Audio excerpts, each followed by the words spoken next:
ಸೂಕ್ತ ನ್ಯೂಸ್ಗೆ ಸ್ವಾಗತ. ನಾನು ರಮೇಶ್ ಶ್ರೀನಿವಾಸ್. ತಮಿಳುನಾಡಿನ ಈರೋಡ್ನಲ್ಲಿ ಬಾಳೆಹಣ್ಣು ಗಂಟಲಲ್ಲಿ ಸಿಲುಕಿ 5 ವರ್ಷದ ಬಾಲಕ ಮೃತಪಟ್ಟಿರುವ ಘಟನೆ ನಡೆದಿದೆ. ಮೃತ ಬಾಲಕನನ್ನ ಈರೋಡ್ನ ಅನ್ನೈ ಸತ್ಯನಗರದ ನಿವಾಸಿ ಎಂ ಸಾಯಿ ಶರಣ್ ಎಂದು ಗುರುತಿಸಲಾಗಿದೆ. ಬಾಲಕ ಮನೆಯಲ್ಲಿ ಬಾಳೆಹಣ್ಣು ತಿನ್ನುವ ವೇಳೆ ಬಾಳೆಹಣ್ಣು ಗಂಟಲಿನಲ್ಲಿ ಸಿಕ್ಕಿ ಹಾಕಿಕೊಂಡಿದ್ದು ಉಸಿರಾಟದಲ್ಲಿ ತೊಂದರೆ ಕಾಣಿಸಿಕೊಂಡಿತು. ಆತಂಕಗೊಂಡ ಪೋಷಕರು ನೆರೆಹೊರೆಯವರ ಸಹಾಯದಿಂದ ಮಗುವನ್ನ ತಕ್ಷಣ ಸ್ಥಳೀಯ ಖಾಸಗಿ ಆಸ್ಪತ್ರೆಗೆ ಕರೆದೊಯ್ದರು.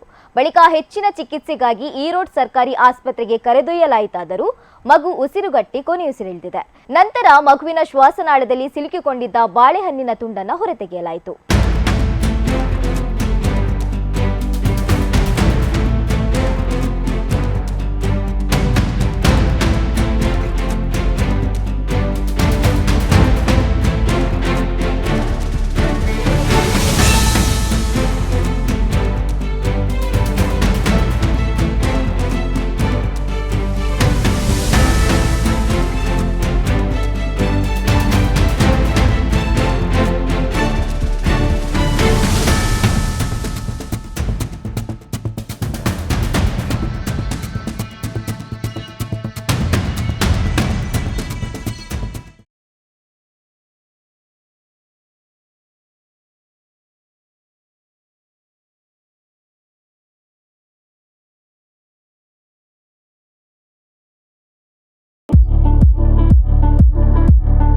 ಶ್ರೇಯಸ್ ಇಂಜಿನಿಯರಿಂಗ್ ವರ್ಕ್ಸ್ ನಮ್ಮಲ್ಲಿ ಉತ್ತಮ ಗುಣಮಟ್ಟದ ಎಲ್ಲ ರೀತಿಯ gate, grills, roof truss, safety grills, metal sheet, SS works ಹಾಗೂ ಗೋಲ್ಡನ್ ಸ್ಟ್ರಕ್ಚರ್ಸ್ ವರ್ಕ್ಸ್ ಹಾಗೂ ಇನ್ನಿತರ ಕೆಲಸಗಳನ್ನು ಗ್ರಾಹಕರ ಅವಶ್ಯಕತೆಗೆ ಅನುಗುಣವಾಗಿ ಮಿತ ದರದಲ್ಲಿ ಮಾಡಿಕೊಡಲಾಗುವುದು.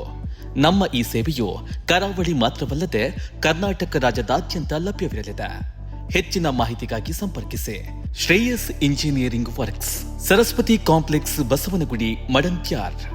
9104210027 8971831945.